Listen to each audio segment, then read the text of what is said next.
ভূমিকম্পের কথা শুনলেই আমাদের মনে একটা ভয় কাজ করে, তাই না? কিন্তু সত্যিটা হলো, সঠিক জ্ঞান আর প্রস্তুতি থাকলে এই ভয়কে জয় করা সম্ভব। আজকের আলোচনায় আমরা ঠিক সেটাই জানব।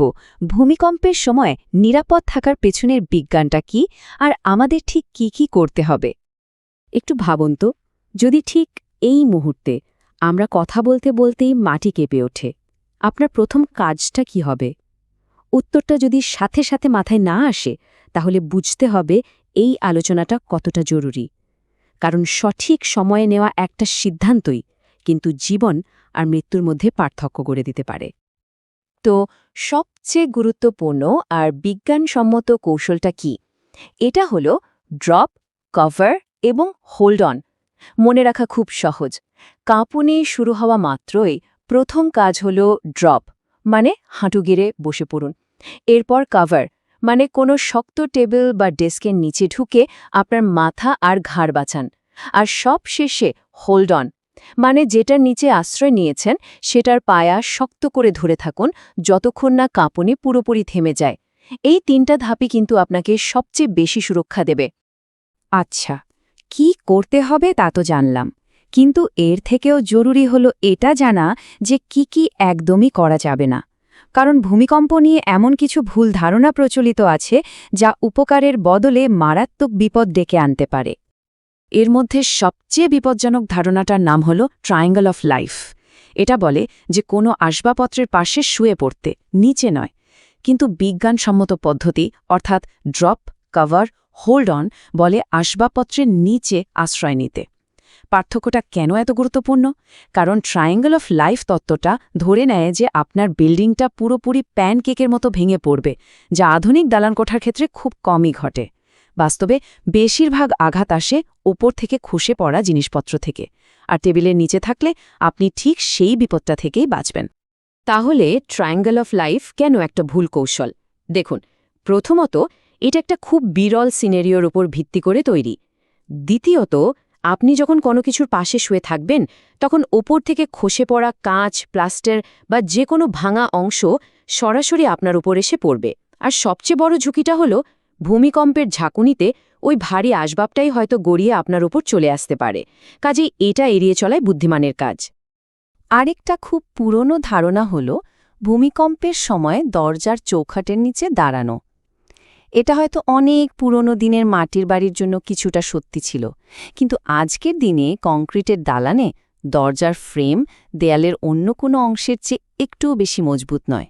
বরং ওখানে দাঁড়ালে ওপর থেকে পড়া ধ্বংসাবশেষ থেকে বাঁচার কোনো উপায়ই নেই।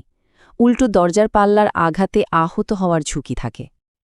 তো আত্মরক্ষার কৌশলগুলো তো আমরা জানলাম, কিন্তু কখনো কি ভেবে দেখেছেন এই যে বিশাল পৃথিবী, এটা হঠাৎ করে এমনভাবে কেঁপে ওঠে কেন? চলুন এর পেছনের সহজ বিজ্ঞানটা একটু বোঝার চেষ্টা করি। এর পেছনের মূল তত্ত্বটার নাম হল ইলাস্টিক রিবাউন্ড থিওরি। নামটা শুনতে কঠিন লাগলেও ব্যাপারটা বেশ সহজ। আমাদের এই পৃথিবীর উপরিভাগটা আসলে কতগুলো বিশাল পাথরের খণ্ড বা প্লেট দিয়ে তৈরি। এই প্লেটগুলো খুব ধীরে ধীরে নড়াচড়া করছে। তো চলতে চলতে যখন দুটো প্লেট একে অপরের সাথে আটকে যায়, তখন তাদের মধ্যে অসম্ভব শক্তি জমতে থাকে। অনেকটা একটা রাবার ব্যান্ডকে টানলে যেমন হয়। এক পর্যায়ে ওই জমে থাকা শক্তিটা হঠাৎ করে ছিটকে বেরিয়ে আসে, আর তখনই আমরা ভূমিকম্প অনুভব করি। ব্যাপারটা আর একটু সহজে বুঝতে চাইলে একটা শুকনো লাঠির কথা ভাবুন। আপনি লাঠিটাকে দুই দিক থেকে ধরে বাঁকাচ্ছেন, আরও বাঁকাচ্ছেন। একটা সময় পর্যন্ত এটা বেঁকে থাকবে, কিন্তু তারপর হঠাৎ করে মট করে ভেঙে সোজা হয়ে যাবে, তাই না? টেকটনিক প্লেটের মধ্যে জমে থাকা শক্তিটাও ঠিক এভাবেই হঠাৎ করে নির্গত হয়। এই প্লেটগুলোর নড়াচড়া মূলত তিন রকমের হয়। যখন দুটো প্লেট একে অপরের থেকে দূরে সরে যায়, তখন তাকে বলে ডাইভারজেন্ট। যখন দুটো প্লেট পাশাপাশি ঘষা খেতে খেতে এগিয়ে যায়, সেটাকে বলে ট্রান্সফর্ম। আর সবচেয়ে শক্তিশালী ভূমিকম্পগুলো হয় তখন যখন দুটো প্লেট এসে মুখোমুখি সংঘর্ষে জড়ায়। এটাকে বলা হয় কনভার্জেন্ট বাউন্ডারি। হিমালয় পর্বতমালার মতো বিশাল পর্বতশ্রেণী কিন্তু এই ধরনের সংঘর্ষের ফলেই তৈরি হয়েছে। আমরা তো জানি ভূমিকম্প একটা পুরোপুরি প্রাকৃতিক দুর্যোগ, কিন্তু শুনলে হয়তো অবাক হবেন যে কিছু কিছু ভূমিকম্প মানুষের কার্যকলাপের কারণেও হতে পারে। হ্যাঁ, ঠিকই শুনছেন। চলুন এই আশ্চর্যজনক কারণটা নিয়ে একটু কথা বলা যাক।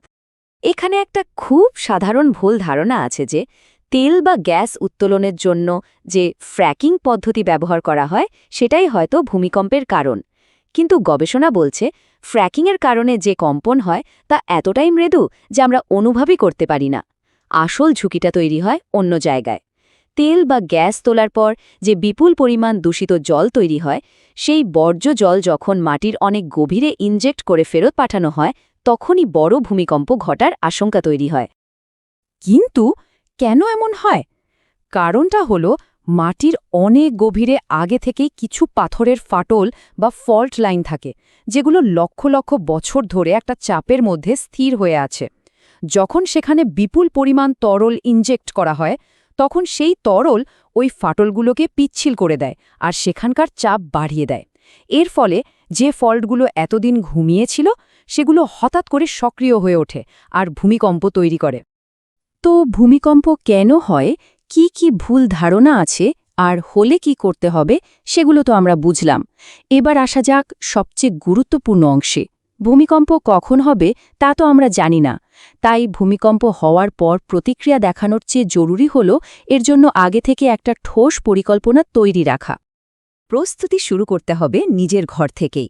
প্রথম কাজ, আপনার ঘরে লম্বা আর ভারী আসবাবপত্র যেমন বুকশেলফ, আলমারি বা ক্যাবিনেট, এগুলোকে দেয়ালের সাথে স্ক্রু দিয়ে শক্ত করে আটকে দিন। রান্নাঘরের ক্যাবিনেটগুলোতে সেফটি ল্যাচ লাগান, যাতে ঝাঁকুনিতে বাসনপত্র ছিটকে বেরিয়ে না আসে। আর সম্ভব হলে গ্যাস আর জলের লাইনে সাধারণ পাইপের বদলে ফ্লেক্সিবল পাইপস ব্যবহার করুন। এতে পাইপ ফেটে গিয়ে আগুন বা বন্যার মতো দ্বিতীয় পর্যায়ের বিপদ ঘটার ঝুঁকি অনেক কমে যাবে। এরপর ভাবতে হবে পরিবারের সদস্যদের নিয়ে। পরিবারে যদি এমন কেউ থাকেন যিনি হুইলচেয়ার ব্যবহার করেন, তার জন্য কৌশলটা একটু অন্যরকম। লক, কভার এবং হোল্ড অন। মানে প্রথমে হুইলচেয়ারের চাকা লক করতে হবে, তারপর মাথা ঢেকে চেয়ারটা শক্ত করে ধরে রাখতে হবে। বাড়িতে পোষ্য থাকলে তাদের শরীরে একটা মাইক্রোচিপ লাগিয়ে রাখা ভালো, যাতে হারিয়ে গেলে খুঁজে পেতে সুবিধে হয়। আর সবশেষে একটা এমার্জেন্সি কিট তৈরি করুন, যেখানে জল, শুকনো খাবার, ফার্স্ট এড বক্স আর জরুরি কাগজপত্র সহ পরিবারের সবার ও পোষ্যদের জন্য প্রয়োজনীয় জিনিসপত্র থাকবে। দেখুন, পৃথিবী একটা জীবন্ত গ্রহ। এটা স্থির নয়, প্রতিনিয়ত এর ভেতরে পরিবর্তন হচ্ছে। এর শক্তিকে আমরা থামাতে পারব না।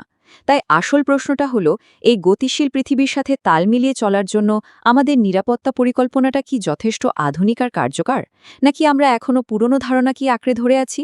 উত্তরটা আমাদের সবার ভেবে দেখা উচিত।